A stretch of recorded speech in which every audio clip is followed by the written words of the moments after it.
Bonsoir à tous et merci de nous rejoindre. Dans ce magazine, nous parlerons bien sûr du National Foot avec le leader CMS qui a été contraint en nul face à Sogea FC. Nous parlerons également de cette légende portugaise disparue.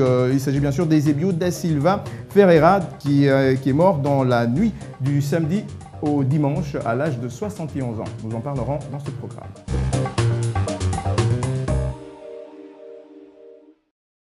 Alors je le disais en titre, nous parlerons bien sûr du National Foot, mais avant nous allons commencer par le cyclisme car c'est cette discipline qui a fait l'actualité ce week-end. Et pour en parler bien sûr, j'ai avec moi comme à l'accoutumée Douglas Tantoum. Bonsoir Douglas. Bonsoir Nordine.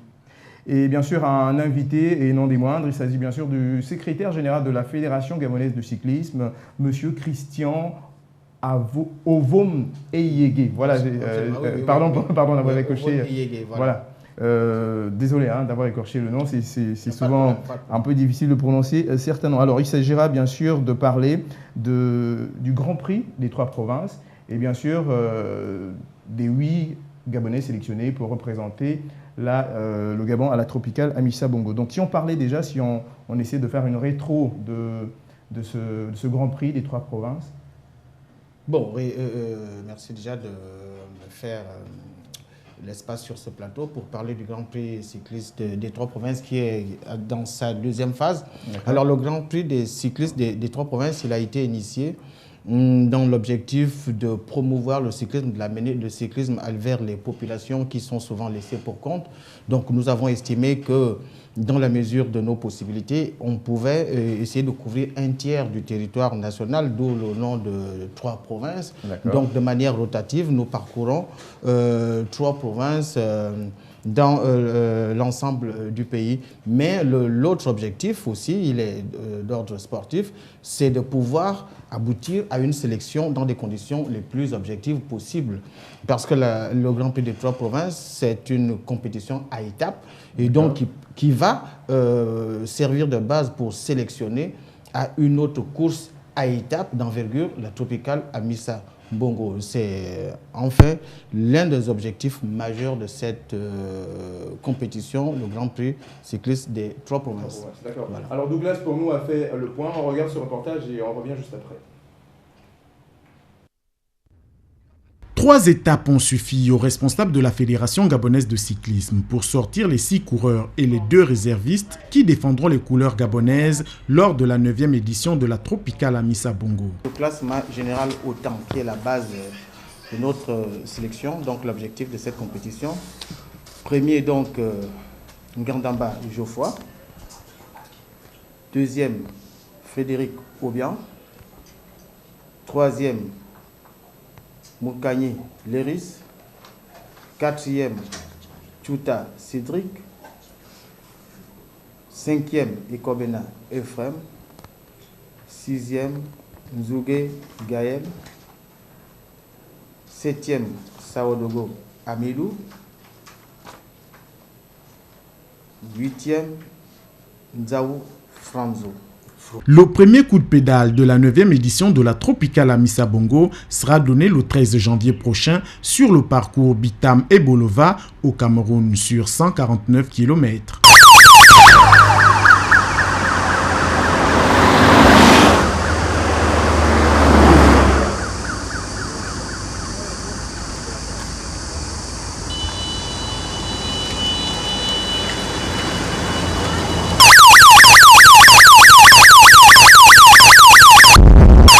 Précisons que depuis 2006, année de la création de l'épreuve gabonaise, la Tropicale Amissa Bongo ouvre la saison sportive de l'Union cycliste internationale. Ils seront alors 8 à représenter le Gabon. Ce sera le premier coup de pédale, c'est cela? Absolument, le 13 janvier, l'étape Bitam et Bolova. D'accord. Alors Douglas, toi qui as fait le point sur ces 8 Gabonais qui vont représenter le Gabon à la Tropicale. Si on parlait un peu de leur performance, parce qu'apparemment ils ont été choisis dans le classement général.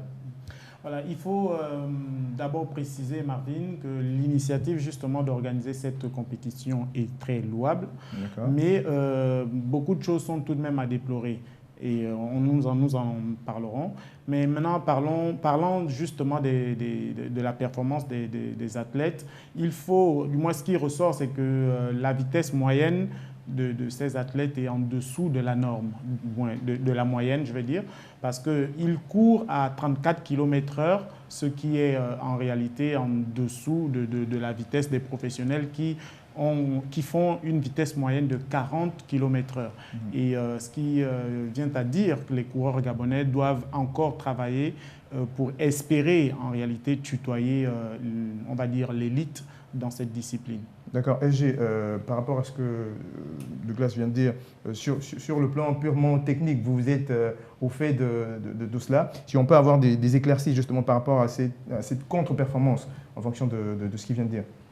Bon, je dirais qu'il a une bonne lecture, sauf qu'il faut quand même essayer de relativiser parce qu'il ne faut pas faire de la vitesse moyenne une fixation. Ouais. Parce que lors d'une compétition en ligne sur route, la vitesse moyenne, comme l'indique le nom, c'est une vitesse moyenne. Ouais. Elle n'intègre pas des pics des moyennes atteintes par les coureurs. Il peut arriver dans la moitié de la première heure, vous pouvez bien atteindre des 45-50 km/h.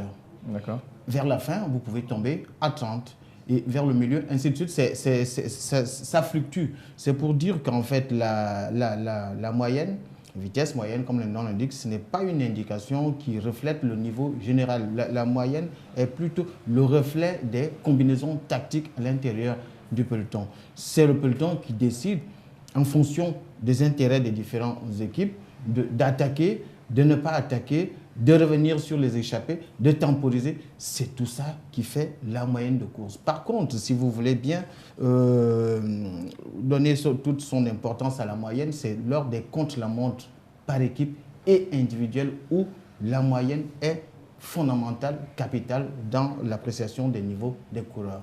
Alors, si tu permets, Douglas, vous avez parlé de contre-la-montre, enfin c'est des termes techniques que tout le monde ne comprend pas forcément. Vous avez parlé d'enjambée, d'attaque et tout. Si on pouvait avoir les définitions claires pour ceux-là qui nous regardent. Contre-la-montre par exemple. Un contre-la-montre, c'est une épreuve, comme le nom l'indique.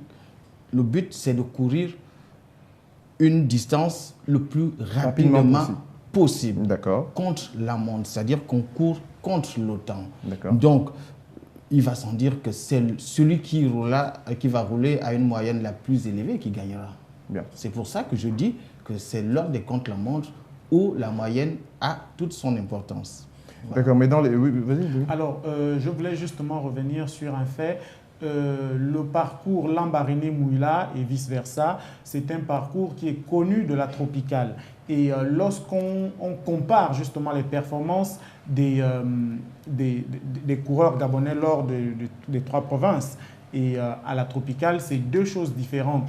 Et ce que moi j'ai constaté, c'est que malheureusement, les coureurs gabonais lors de cette compétition avaient l'impression de ne réellement pas se donner. Donc du coup, c'était beaucoup plus une séance d'entraînement qu'un véritable challenge. Et est-ce que cela ne va pas se répercuter justement lors de la tropicale? Non, mais c'est comme je vous le dis, la moyenne, c'est une indication. C'est la résultante des combinaisons tactiques. Vous avez 5 bonhommes qui se tenaient pratiquement en 2 minutes. Vous voyez bien que personne d'entre eux n'avait intérêt à sortir du peloton seul. Les autres sont des jeunes qui sont en train d'arriver dans le milieu du cyclisme, qui n'avaient pas aussi les capacités de sortir du peloton. Voilà pourquoi vous avez vu les cadors pratiquement se neutraliser durant toute la compétition. Ils ont préféré venir se la jouer au sprint. Donc ce sont des combinaisons tactiques. Vous voyez, même si vous suivez le Tour de France, vous allez remarquer qu'à un moment donné, le peloton décide de ne pas courir derrière les échappés et ça tourne même jusqu'à 29 km/h. Ça fait la pause, ça satisfait des besoins naturels. En fonction des combinaisons, en fonction des intérêts, le peloton décide d'embrayer ou pas. Donc ce sont des combinaisons tactiques. Mais je vous rassure déjà, vous avez, pour ceux qui ont suivi le Tour de Côte d'Ivoire, les Gabonais sont bien au niveau africain. On a eu des bons résultats au Faso, en Côte d'Ivoire et bon, vers la fin un peu avec les problèmes de préparation. Le Tour du Rwanda, ça n'a pas vraiment été, mais je vous rassure que l'équipe gabonaise est au niveau africain. Voilà. D'accord, vous avez anticipé ma prochaine question. Alors, en parlant de préparation, ces 8 coureurs qui vont représenter le Gabon, dans quelles conditions prépare-t-il la Tropicale? C'est vrai que, on va dire, le Grand Prix des 3 provinces était une sorte de préparation, mais après ça, après leur sélection, dans quelles conditions, dans quelle ambiance ils vont préparer la Tropicale? Bon, l'ambiance, je ne sais pas, je ne peux pas vous décrire précisément l'ambiance. Je sais qu'on a eu beaucoup de problèmes avec la subvention cette année, ce qui n'a pas rendu possible la mise en œuvre d'une mise au vert telle qu'on l'aurait souhaité. Aujourd'hui, les gars, après le Grand Prix des 3 provinces, on n'a plus de marge de manœuvre, on est à l'étroit. On est pratiquement à 5 jours de départ pour... vous voyez, ça... C'est vrai que les délais sont relativement courts. Les délais sont relativement courts. Et là, simplement, on va miser sur la forme ramenée peut-être du Tour du Rwanda. Il faut aujourd'hui simplement entretenir. Là, on n'a plus assez de marge de manœuvre et on espère qu'avec le nouvel entrant, le nouvel entraîneur, qu'il va y avoir un nouvel état d'esprit qui va être inculqué aux gars. Mais le moral, il est là, le moral de troupe, il est là, tout le monde va se battre comme d'habitude. Voilà. Alors, comment expliquer justement que depuis 2006, si ma mémoire est bonne, date de la toute première édition de la Tropicale à Missa-Bongo, aucun Gabonais justement n'a jamais réussi à se hisser au-devant d'une étape? Bon, aucun Gabonais, disons qu'il ne faut pas avoir une vision restrictive. Aucun Africain, j'essaie un peu d'anticiper. Il ne faut pas voir le Gabonais, il faut voir le décalage des niveaux qu'il y a entre les professionnels et les Africains de manière générale, parce que tout ça se tient. Oui, mais on se focalise sur le Gabon. Je l'ai expliqué déjà, un Gabonais peut théoriquement remporter une étape, mais ça dépend des combinaisons, je le répète, ça dépend des combinaisons tactiques. Dans les milieux professionnels, il n'y a pas d'improvisation. Le peloton décide de laisser partir 3 bonhommes, 4 bonhommes, c'est parce qu'il y a un objectif. Bien sûr. Vous avez vu Daniel Teklemanot qui a remporté une étape. Un Africain. Voilà, un Africain. Il ne l'a pas fait parce qu'il était intrinsèquement au-dessus du lot. Mais c'est simplement parce que le peloton a estimé que Charteau, Ladanius était suivi de Cardoso de 4 secondes. Donc il a fallu laisser partir 3 bonhommes pour que ces 3 bonhommes-là prennent les bonifications des 3 premiers sur la ligne. Donc ce sont des combinaisons. Justement, vous parlez de combinaisons. Est-ce que, voilà. Est-ce que finalement, au Gabon, sinon pour l'équipe gabonaise, est-ce qu'on peut dire alors qu'on n'a pas souvent fait de bonnes combinaisons? Voilà, je crois que vous venez de faire la bonne lecture. En cyclisme sur route. Et comment l'expliquer surtout? Non, ça c'est, je crois que ça c'est plus des orientations techniques. Parce que dans un peloton comme celui de la Tropicale, vous avez des gares d'un certain niveau et donc les seules alternatives qui restent pour les outsiders comme les équipes africaines de manière générale, c'est de bien lire la course, de prendre la bonne route, de se glisser dans la bonne échappée pour marquer des points et des bonifications. Parce que lorsque tout cela est bien mené, un Gabonais peut se retrouver dans le top 5 avec une bonne lecture tactique. Un Africain le peut. Donc, tout ce travail-là, je vous dis que c'est la lecture tactique d'abord. Mais le reste, après, bon, il faudra une condition physique pour essayer de gérer ce maillot, pour le défendre aussi. Et là, ça appelle beaucoup d'autres paramètres dont nous n'avons pas forcément les moyens, du moins physiquement. Voilà. D'accord. Mais tout ce que nous espérons, c'est que la Tropicale, pour la partie gabonaise, se passe bien. Espérons, enfin, misons sur leur performance et puis espérons que cela va peut-être permettre que cette fois-ci, pourquoi pas, on ait 1 ou 2 Gabonais, pourquoi pas, dans le top 10. Dans le top 10, pourquoi voilà. Pas, ouais. Pourquoi pas arriver du top 5 aussi, le top 5, oui. D'accord. Nous allons passer à une note un tout petit peu triste. Il s'agit bien sûr du décès du commissaire Alain Nong. C'était pendant le Grand Prix des 3 provinces. Nous allons revenir bien sûr après ce reportage que nous propose la régie. Après 3 étapes, le Grand Prix cycliste des 3 provinces a été arrêté par le président fédéral à la suite du décès brutal dans sa chambre d'hôtel à Mouila dans la nuit de mardi à mercredi du commissaire de la Fédération gabonaise de cyclisme, Alain Nan. Pour l'honneur de sa mémoire, étant donné qu'il est encore dans la chambre froide, j'ai préféré alors annuler l'étape de Lambaréné-Kango. Cette décision vise non seulement à honorer la mémoire du défunt, mais aussi à éviter les interprétations diverses. Je pense que si j'avais pris la décision de dire qu'on va continuer, les mauvaises langues devaient analyser ça en disant oui, le président n'a pas le respect de celui qui est décédé. À partir des résultats enregistrés lors des 3 premières étapes de cette compétition qui prépare les cyclistes gabonais à la Tropicale Amissa Bongo, le classement général a été livré. Premier donc Ngandamba Geoffroy. Deuxième Frédéric Obian. Troisième Moukani Léris. Le principe c'était 6 titulaires, 2 réservistes. Cette deuxième édition du Grand Prix cycliste des 3 provinces a connu des fortunes diverses. D'abord reportées, puis l'annulation de certaines étapes et après le coup d'envoi, ce décès qui endeuille la famille sportive et on dénombre également 4 accidents, un seul blessé et d'énormes dégâts matériels.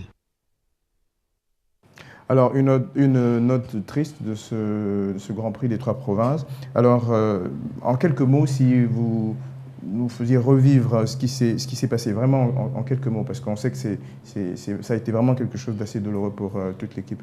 Oui, bon, toute l'équipe est encore sous le choc.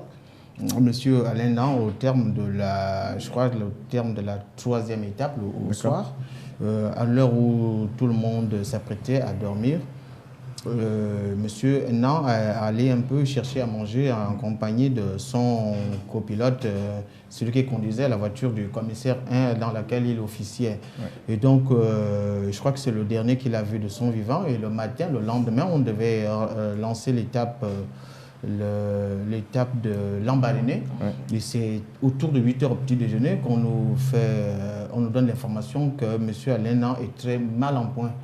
Et là, il a été assisté immédiatement par l'équipe de la Croix-Rouge qui était de la caravane.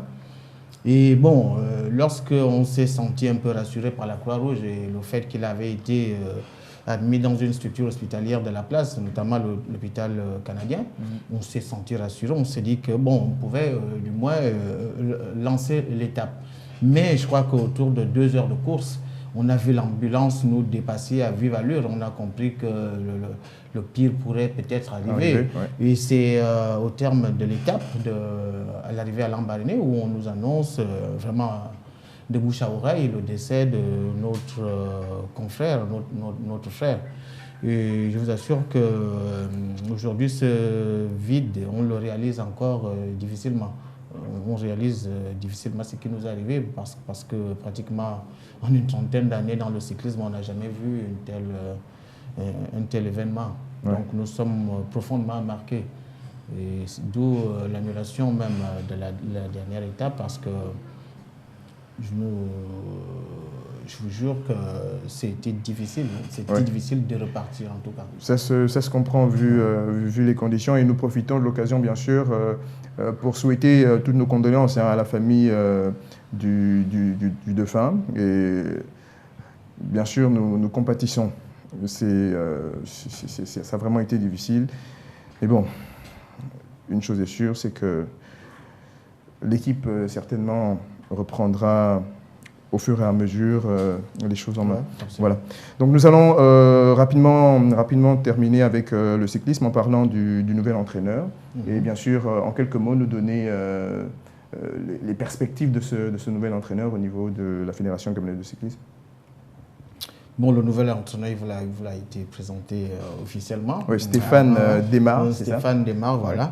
Stéphane Desmar, c'est un monsieur, un amoureux du cyclisme, un pratiquant de cyclisme qui est à Libreville. Il est en poste à Libreville depuis pratiquement 2 ans. Ouais. Donc, il court souvent avec des coureurs qu'il connaît bien. Alors, nous, fédération, nous sommes toujours à la recherche depuis pratiquement 3 ans. Nous sommes à la recherche d'un entraîneur. C'est ainsi que l'on a découvert que M.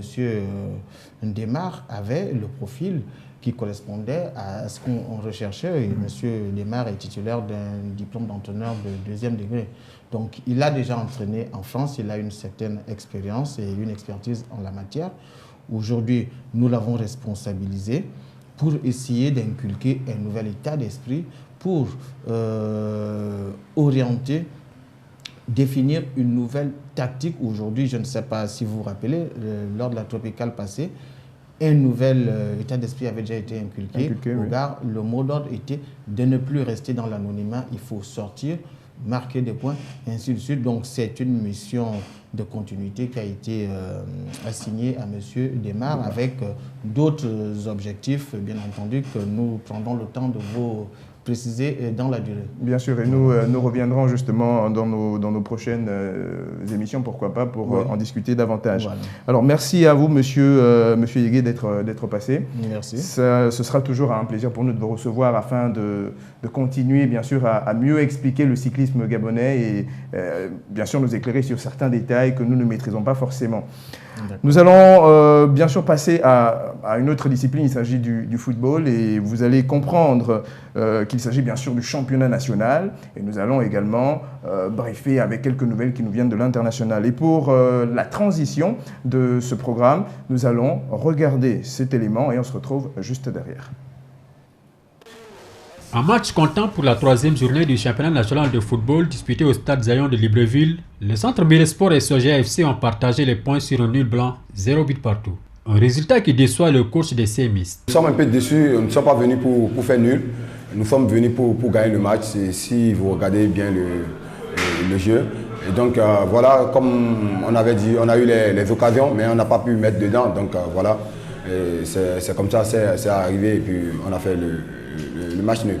Pour l'entraîneur de Sogea, les joueurs sont à féliciter malgré un match nul et l'inefficacité avérée devant le but. Avec le travail de moi je pense que je devais d'abord féliciter ces garçons. Ça fait 1 mois que je suis avec cette équipe et c'est une équipe qu'on découvre au fil du temps. Si vous voyez par exemple les 2 attaquants que j'ai eu à mettre cet après-midi, c'est des gens qui viennent à peine d'arriver. C'est même pas un regret pour moi, non, c'est pas un regret, mais concrètement aussi, Semes aussi n'a pas mis aussi des buts. C'est pareil comme Sogea. C'est un match comme tout autre, il faut le prendre comme il est venu. Après 2 victoires en autant de matchs, le leader CMS concède de son premier match nul face à une formation de Sogea qui court encore derrière sa première victoire. Alors nous allons parler bien sûr cette fois-ci du football et nous accueillons Mamadou Niang sur ce plateau avec nous. Bonsoir. Bonsoir. Alors nous allons au pas de course commencer bien sûr par ce reportage qu'on vient de regarder. Il s'agit du nul entre Sogea et le CMS. Alors vous étiez sur place, monsieur Mamadou. Si vous nous en parliez un peu. Bon, c'est pratiquement la première journée, le premier match de la 3e journée du championnat qui a débuté le vendredi. D'accord.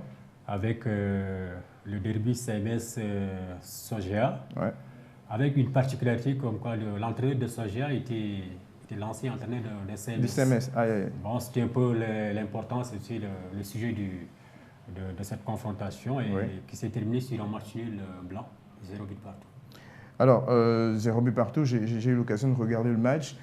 Les statistiques du match étaient vraiment, à mon avis, catastrophiques. Un tir cadré pour chaque équipe, c'était un peu chaud. Hein. Oui, bon, en fait, il ne faut pas attendre aussi beaucoup de ces équipes-là qui viennent juste de démarrer la saison. Ouais. Il faut peut-être attendre la 5e, 6e ou 7e journée pour avoir les équipes complètement bien rodées, pour pouvoir avoir beaucoup plus d'attaques, beaucoup plus de répondants sur le plan offensif. Ouais. Douglas ? Oui, comme disait Mamadou, on démarre à peine le championnat après une longue, on va dire quoi, un long temps mort. Donc du coup, les automatismes ne sont pas encore revenus. Donc on ne peut pas tout de suite fustiger ces joueurs-là qui découvrent aussi, il faut le préciser, qui découvrent également le championnat professionnel. Donc les automatismes viennent avec le temps. Donc je pense que ça promet. D'accord. Nous espérons bien sûr qu'après toutes ces journées, cela va promettre, comme on le disait sur ce plateau. Alors, après cette rencontre, il y a eu une conférence d'après-match. Et nous allons bien sûr regarder cet élément et nous allons revenir juste derrière. Actuel leader du National Foot, le Centre Mbéry-Sport affronte ce vendredi soir le Soja FC en match comptant pour la 3e levée. Pour le coach des sémistes, l'objectif reste le même, gagner et poursuivre sur la même lancée. L'objectif qu'on a, c'est de gagner les matchs, et de rassembler les points et jusqu'à la fin, on va voir ce qui va se passer. Nous sommes là pour gagner, nous ne sommes pas là pour regarder l'équipe adverse, c'est pour gagner le match. Et donc voilà, nous sommes obligés d'attaquer. Les erreurs du passé rectifiées, le CMS abordera le match avec de solides arguments. Après chaque match, il y a toujours les erreurs. Et les erreurs, ça se corrige à l'entraînement. On a travaillé après le match, le coach essaie de mettre un peu une tactique en place pour aborder le match de demain dans le meilleur conditions. Ancien coach du CMS, c'est avec beaucoup de plaisir que le maître retrouve ses anciens élèves. C'est pour moi un plaisir parce que ce soit Sogeia ou bien que ce soit CMS, tous ce sont mes enfants, ce sont mes joueurs. Moi, ça me fait plaisir de rencontrer ces jeunes que j'ai inculqué une culture et c'est la même que j'inculque aussi à Sogeia. Pour son capitaine, le seul objectif visé reste la victoire. Nous avions une personnalité à défendre. Le CMS, c'est une jeune équipe et une belle équipe également. Il faut simplement dire que nous allons sur le terrain pour gagner. La confrontation CMS-Soja FC prévue à 19h30 au stade de Zayon de Libreville ouvre le bal de la 3e levée du championnat national de football première division. Voilà, donc nous allons bien sûr poursuivre avec le classement général donc, de cette 3e journée. Mamadou, vous avez fait un résumé de cette 3e journée, sinon le bilan de cette 3e journée. Et bien sûr, après cet élément que nous allons regarder qui concerne bien sûr ce résumé, nous allons avec Mamadou faire le classement de cette 3e journée. 3 équipes sont aux commandes du championnat national de football première division à l'issue de la 3e journée disputée ce week-end à Libreville et en province. Le Centre Mbéry-Sport, l'AS Pélican et le Port-Gentil FC totalisent chacune 7 points au compteur. La défaite à domicile du champion sortant, l'Union Sportive Mbitam, face à l'AS Pélican sur la marque de 1-0, la correction infligée à l'AS Bongoville par Mangasport dans le derby du Haut-Ogooué 4-0 et la dernière place du classement général occupé par l'Union Sportive Mbitam, 14e avec 0 points, sont les faits marquants de la 3e journée du championnat national qui va observer une trêve de 1 mois pour cause de participation des Panthères au championnat d'Afrique des Nations en Afrique du Sud. Le duel des promis Océan Club pour Gentil FC s'est soldé par un match nul blanc. Ambilanziambi a battu Sapé FC 1-0. Les Missiles FC et CF Mounana se sont neutralisés sur la marque de 1 but partout. Alors après cette rencontre Soja CMS, le bilan de cette 3e journée? Bon, comme on vient de le dire sur le reportage, hein, ouais. On vient de l'entendre, il y a eu trois faits marquants au cours de cette 3e journée. D'abord le tir groupé de 3 équipes qui sont en tête du classement. Il y avait, pour les 2 premières journées, on avait le CMS et Port-Gentil FC qui étaient en tête. Ouais. Qui a été rejeté maintenant par l'AS Pélican. Après sa victoire mémorable sur l'US Mbitam à Mbitam, ce n'est jamais facile de s'imposer au stade de Gaston Péril. Et ensuite, le deuxième fait, c'est le carton de l'AC Bongoville face à Mangasport. C'était le derby du Haut-Ogooué. Mangasport a infligé un carton de 4-0 à Bongoville. Ça explique un peu la fin de saison de ces 2 équipes. L'année dernière, Mangasport a terminé très fort, et s'est classé 3e, tandis que Bongoville a connu un championnat vraiment très difficile. Ils n'ont jamais pu intégrer cette première division professionnelle. Et c'est sur cette même lancée que ces 2 équipes ont continué. Mangasport affiche la grande forme, Bongoville est en train de se chercher. Le 3e fait marquant, c'est la dernière place de l'US Mbitam. L'US Mbitam, c'est l'équipe championne du Gabon, ouais. Et qui, après 3 journées, n'a pas encore marqué de points. Seulement, il reste un match à jouer contre Mangasport, contre l'AS Bongoville. Mais ils ont eu 2 matchs, 2 défaites. une défaite à domicile, ce qui est extrêmement rare face à l'AS Pélican. C'était également le derby du Nord. Ça suscite quand même quelques questions. Il faut se poser quelques questions sur la forme de l'US Mbitam, qui a changé d'entraîneur d'abord, parce qu'actuellement c'est Oman Bik qui est à la tête de ce club, à la tête en remplacement de Thomas Lippi. Thomas Lippi avait gagné le championnat. Bon, Oman Bik est venu prendre sa place, mais l'équipe tarde encore à connaître un réel démarrage ici. D'accord. Alors qu'il y a eu 9 buts au total autour de cette journée. 9 buts pour 3 nuls. 9 buts pour 3 nuls. Voilà, c'est sur cette information bien sûr que nous allons refermer les portes de ce Gabon Sport. Vous le savez, l'information juste continue sur les www.gabonnews.com. On se retrouve la semaine prochaine. Au revoir.